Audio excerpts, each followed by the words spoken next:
guest is Clara, and welcome to this Achievement Recognition podcast. Clara, hi. Hello. We just met, right? Tell a bit more about yourself, because I truly believe you have a really interesting story. A lot of things happened in your life, and we're here today with plans for the future, but to build on the past. So tell me your story. Well, I have been in Valencia for the past 4 months, starting my life here. Yeah. And I am a project manager in the international NGOs. Right. So international non-governmental organizations, NGOs.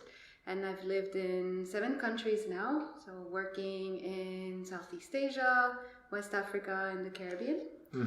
And I'm at a point where I've started my business. So I'm going one way, which is my business, and I'm being pulled the other way, which is my regular, let's say, professional career. Right. But tell a bit more about your history, because it's so tempting to immediately jump on what you want to do today, right? But I really want to get a feel where your qualities are, your interests. What did you study? Okay. Well, I studied in the United States and I studied business. I wanted to study international relations, but I didn't know where that was going to bring me. So I was like, I'll study business, because with a business degree you can do whatever you want, right? Was it a real interest, or was it just? No, it's just like, it's business. You had to do something. Yeah, people do business. So okay. I got a bachelor's in business management, and I worked for a clearinghouse for a little bit, doing pensions. And after 6 months, I was like, "There's no way I'm continuing this." Why was it? Because it's just I'm more into social work. Right. So working in a company where I was making good money, but for a CEO that I've never met, like it just wasn't personal enough for me, and I felt like I didn't have an impact. Right. And I decided to go back to school for my master's, and I did international relations in Paris. So you picked up the international. Yeah, I picked up international relations eventually. Yeah. Yes, and I really enjoyed it. I enjoyed, learning about humanitarian law, learning about women's inclusion in peace making, just all these aspects that I'm very passionate about. Right. And from that, I got involved in NGOs, and I started my career in NGOs. Why NGOs? Why NGOs? Because for me, whatever I do needs to have an impact, and it needs to have a social impact. And I cannot fathom having a professional life where I don't feel like I'm doing something good, where I'm needed. I guess it's a bit selfish at the same time. Like you're helping communities, but you're helping yourself a lot at the same time. And so yes, I started working on women's inclusion in peace processes. Right.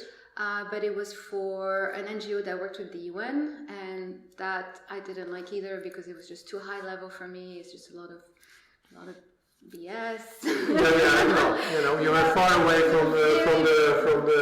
from the floor. Very far away, and then I got involved in NGOs that worked on the field, and I found that that's where my calling was. So, what are your past achievements in that time? What do you think? What do you recall that you were proud of, or what did you achieve? I mean, working for an NGO was already an achievement. Working in the field for an NGO, but tell me more. What do you recall as being something you're proud of? Or I mean, I remember projects in Senegal where we're working on female genital cutting and going into the communities and seeing the women who had abandoned female genital cutting, because of our project, because of the impact that we had there, like just changing mindsets so that they could come up with different traditions that weren't harmful, or working with farmers in Haiti and helping them develop their farms. Just you can really see the impact that you have, and allowing people to have a better life and to be able to project themselves with a better life. So. Right. Do you feel that you really made a difference? I mean, what is the achievement there? Or you mean just working there for you was already an achievement? Working for me, seeing was already something, yeah, the right? achievements that people have is an achievement for me, because as a project manager, my objective is to help people achieve their objective. That's my job. If you look at this period and just the facts, give me some numbers. How many companies you worked for? How many years? What are we looking at? I've been in NGOs for 11 years. 11 years NGOs, right? I've worked for 4 NGOs, I believe. Right. 1, 2, 3, 4. Yeah, Mhm. 5. Yeah. And I've managed projects in Cambodia with Thailand, Vietnam, Indonesia, Mm-hmm. Haiti, Senegal, Guinea-Bissau. I've Right. supported Somalia, so Okay. yeah. So, been around, right? Yeah, a little bit. Yeah. Yeah. What do you feel as being the thing that stuck out the most, if you could compare all of them? Stuck out the most for me is just seeing a project end, Right. and just seeing the results of a project. So you feel yourself as a real project manager. I'm a project manager Why? because from the beginning to the end of the project, I have the responsibility of everything: the budget, Right. the team, the results, the activities. I implement everything. Okay. But in projects, I mean, is it important for you because there's the fact that you do it? You say I. You use the word I when I ask you about project management. Is it because you have your own control in the situation, or is there something else in project management which attracts? What is it? For me, it's the control of the project, but it's also the solutions, the problem solving, which I love. Working with a team. I mean, when you're doing project management in complex countries like in Haiti, Right. you're working with the team all the time, working with the communities, and being able Right. to figure out how we're going forward. So just this problem solving, the brainstorming, the connection with people and the team, it brings me forward. It's if I look at the big picture in this thing, where do you stand? I mean, do you see yourself as the project manager for NGOs, or is it just like a coincidence? Is it like it happened? Because I'm starting to feel that on one hand you know exactly where you stand, and on the other hand there's a basis of uncertainty. So I'm trying to see, look at the whole situation.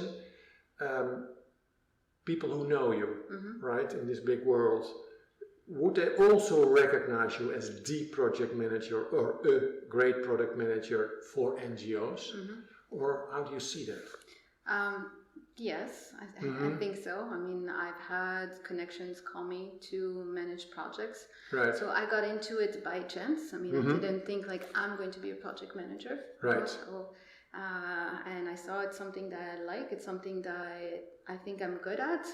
What elements are you good at?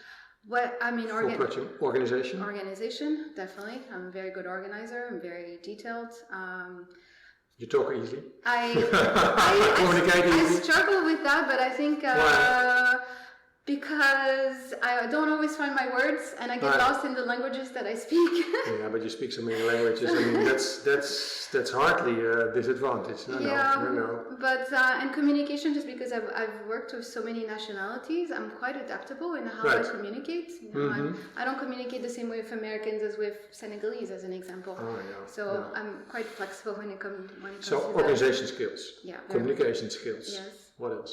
Administration skills, which normal budgeting, those kind of things. Office management skills, logistics. Why do you manage office management? Because I was also country representative or head of base, which meant that the office is also like a project. The office I was the head of the office. Yeah. So I had many hats on. Right. So now you're here, and what do you feel is driving you day by day? What is your driving force? My driving force right now is to get my business successful. And also my driving force every day is to go to Spanish class. Yeah, we know that. Every morning. That is a challenge, yes, obviously. Yeah, every morning. Right now, though, I am losing a little bit of that force because I do feel like I'm being pulled in many directions. Yeah, what directions are we talking about? I mean, being pulled in the traditional, my professional career, finding something, the business, the new life here. Right. It's just a lot happening. A lot of happening at the same time, right? Yeah. So what drives you the most in your career now today? In my career right now, is to have a business that is successful, because I see it as what is successful? For me, a business that is successful is a business where I feel motivated, I feel like I'm being recognized also, and also that I have an income that allows me to live comfortably, of course. I was going to say, when are you going to mention money? Of course, money. Because you studied business and we're talking now for, I don't know, what is it, 15 minutes, and you didn't mention money once. But I didn't go into NGOs for money. Right. I live comfortably with NGOs, but if I wanted money, I would have stayed, in the clearinghouse working for banks. Obviously. No, I get that. But if you look at your driving force today, what you make your choices in your career or in your business, it still seems that you put money on the second, on the third place, right? Yes. So now you came up with a business idea, right? And you're organizing yourself in a way that you can, generate new revenue in a new business, build a new business. Yes. Tell me more about that plan. The business. So it's called Studio Serenitas. Sorry? Serenitas, which is a serenity. Pretty easy. And the idea is to help people find serenity in their home through organizing. Right. So I read Mary Kondo's book, and it really impacted me because for me, the home is kind of your cocoon, it's your safe place. Okay. You go outside of the world and you're just being attacked and right and left, at least for me, just a lot of noise. And when I come into my house, it's a place where I feel the most comfortable in. Okay. And the reason I feel comfortable in is because it's quite tidy. There's not all this distractions. Visual distraction, yes. And that's how you organize your home. That's how I organize. And there's different way of organizing, of course. I think now there's someone who says there's 4 different way of organizing. There's different theories, of course. And I want to support people in finding that serenity and their peace in their home. So that's completely different than NGO. I know that. Yeah. So we just talked about the big picture, and we see you as as a good project manager for NGOs. And now you're leaving it behind and going to a completely new target audience. Why do you want to leave the NGOs behind? Or is it not want, but you feel you have to because of the market circumstances? What is the reason? Ideally, I would do both. Why? Because I like working for NGOs. So ideally, I would do 50% my business, which I know is not realistic, and 50% NGOs.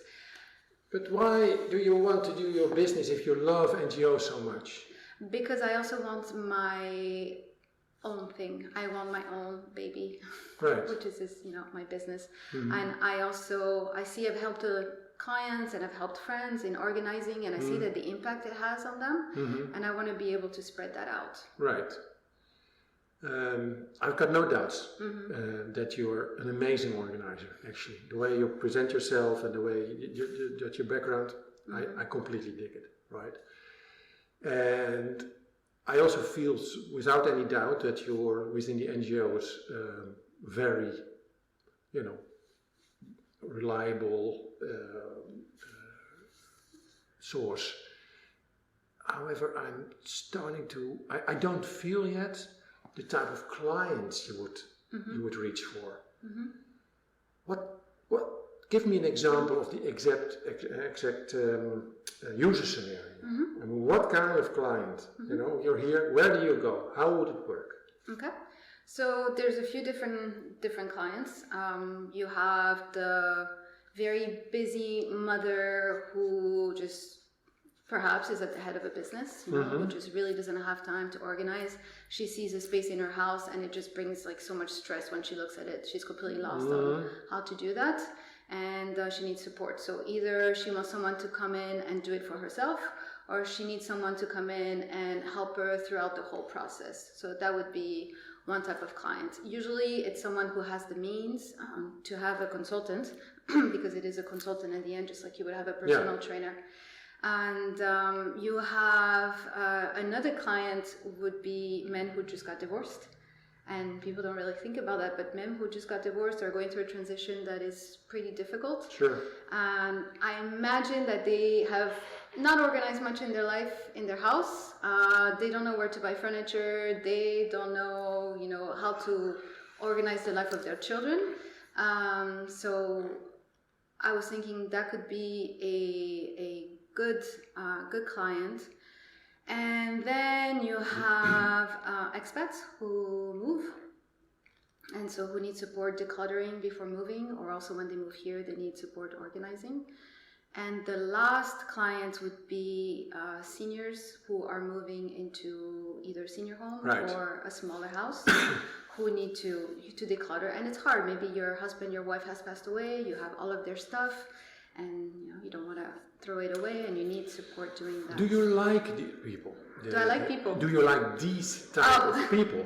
The people who have money, they have this crazy business life. They work for these companies like I don't know what cities are the best, by the way. That's another discussion. Where do you find these people, and are you living now in the best place to find this type of people? Of course. So I see some roadblocks which are. The first is indeed, what are the areas where to get these kind of people? And so you need wealthy individuals who have so much wealth that if I don't find it a problem to hire somebody externally to clean up their shit. Right? So that's one thing. Where are they? Right? And do you feel that you relate to these people? I mean, clients do not have to be your friends, but you have to relate to them. And these people probably are the opposite of the people you would work with in NGOs. I know. Right? So there's something happening here, which I think, there's some roadblocks you have to go over. Lastly, if the only driving force is that you want to do something on your own, and then you say, listen, I'm a good organizer, so I want to do it for individuals, then I would almost suggest you to take one step back for a moment and say, listen, is there not a way that you can combine your immense language skills, your enormous international experience, your experience with NGOs and organizations, and take that together as ingredients for your new business, right? And then preferably in such a way that the people you work for or the organization you would work for are people who you relate to, that you understand, right? That you don't feel a little bit like what you said in the beginning. You said these people in the clearinghouse, I don't want to work there, right? And now what you're doing suddenly, in this place where you're going to say, let me work with them again, more or less, right? So, because these are the same people, right? Okay, you serve them in a business capacity in the past, and I would serve them in a private capacity, but it's the same people. So, you have this amazing, assets. Why on earth do you want to leave them behind? Or maybe, can we think of something there you can use those, right? So, because I believe that you can do it. You have, what I said, you have these organization skills, you communicate easily, you are adaptable.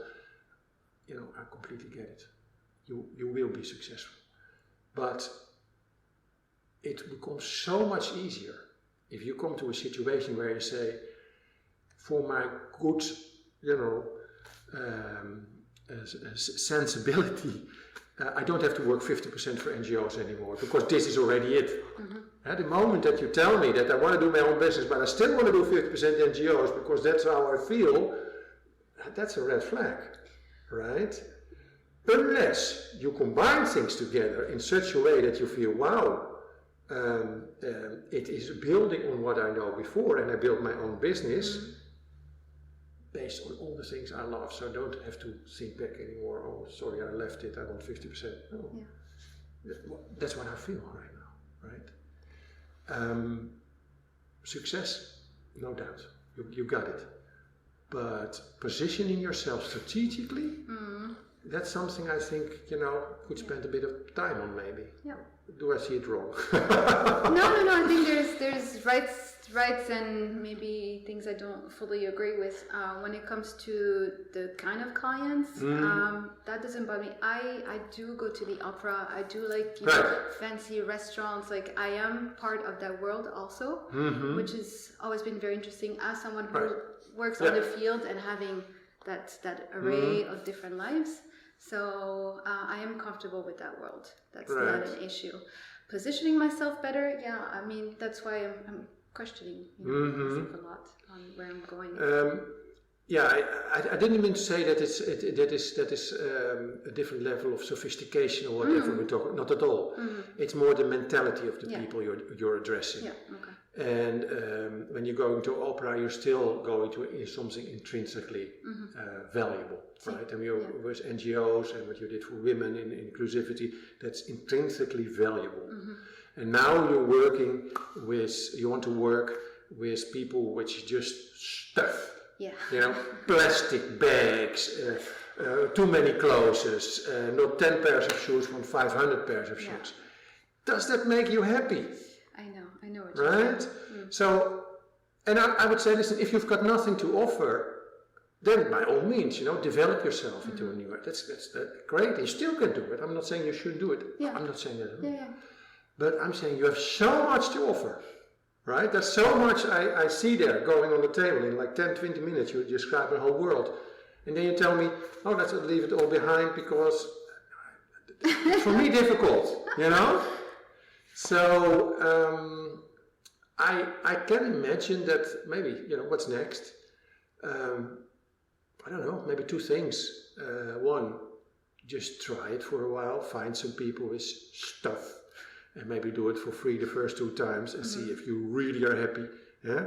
A big pile of junk, 10 children running around, extremely badly educated, obviously, because mama has no time for them, so she's working, right, because she's money, right? And then you're trying to organize the stuff and you put it in the closet and the child's, can you imagine? Yeah. So show me there that you feel that you want it, fine. So that's one thing I'd say. And another thing, spend a bit more time thinking about all you had to offer and see if you can offer that as part of your business proposition in such a way that you still have the power of your own organization, that you can show on your website, whatever, all you did already, and you have a lot to show already, so that these organizations just hire you from that capacity. So, I mean, option 2 sounds good. It just doesn't, I don't know where, what that would look like. I mean, I am interested, as an example, in helping NGOs with their processes or their tools or those kind of things, but I don't know how to position myself for that. But that you can learn and that we can work on. I mean, I'm very happy to think along with you, and you talked to other people. There's no problem actually. I don't see a problem there. Okay. If you want to work in a certain way, then and you have an idea, it's always good to just say, just do it. Just do it. Show me 3, 4, 5 examples. Show me the pictures of where you did it. Yeah. And if you can't find even like 2 clients or whatever, 3 who are willing to, where you can do it for free, well, sure you won't find anybody who can do it paid, right? So that's one thing. So if you don't have it, there's nothing yet on the table. So be my guest, do it. But I wouldn't hesitate to have this plan B as well. Because that's where I personally, as a stranger to you, feel that most of your assets are. And I think that you have great value to offer because people need it, the organizations need it, and it's just a matter of thinking how to fit it in something that they can find me. And for that we need to establish their problems better. Just like you were able to say, listen, the fourth guy has certain problems, great, but if you think, okay, what kind of problems are there to solve as well? And I'm sort of almost certain that if you sit down and you think back on your career and you think back on all the struggles and the problems, whatever, that there are things that should have been solved or could have been solved, or things that are in potential demand. But that's just a matter of looking back in your own history and thinking about it, right? And then, if you have something there, then you can make like a proposition which you can suggest to some companies and to move forward. But that's step 2. But your strategic assumption for your own company, it needs a little bit building, I think. Definitely. Right? And you don't need a lot of time for it, by the way. I mean, this process can do 3 weeks. I think you can make huge steps. It's just a matter of focusing for a moment. Don't be don't be shy about your historic experience, because sometimes it's so tempting, and I had it many times, that you say, listen, I did something, I worked my ass off, and life changed around me. We talked a bit before about timing, and timing changed, and then I completely failed there. And you say, oh, I'm terrible in that, or this world I was happy with, they spit me out, but that can also be just some bad luck, or some bad timing, or whatever it may be. It should not define you, right? Your success in the past defines you. That is the big picture, right? And the roadblocks and the stumble blocks. I think we already mentioned a few, but we can go deeper. So, my recommendation would be 2 things. Try 1 or 2 clients to see if you really like organizing their closets. Okay. And the moment you don't have the clients, you have free time to think. Think about the second thing. Yeah. What do you have in your backpack, right? And what can you offer to this target group? Because it matters for you, because you have a very strong intrinsic driving force, which I believe defines you.